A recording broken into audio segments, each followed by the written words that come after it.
मासे खायला आणि पकडायला मला तर खूप मजा येते. मग गावाला आल्यावरती मासे न पकडून कसं चालेल म्हणून पप्पा आणि मी गेलो नदीमध्ये कांडाल घेऊन.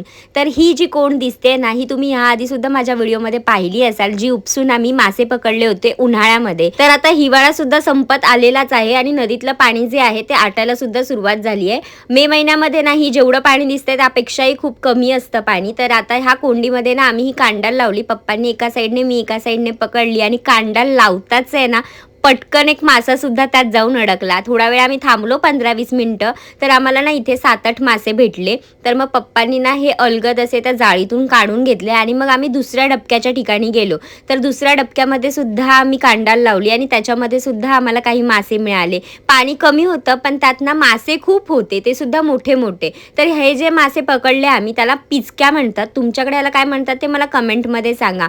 तर मस्त असे ना मासे पकडायला तर खूप मजा येत होती आणि ते पटकन आमच्या जाळ्यामध्ये अडकत सुद्धा होते. तर अजून छान वाटत होतं.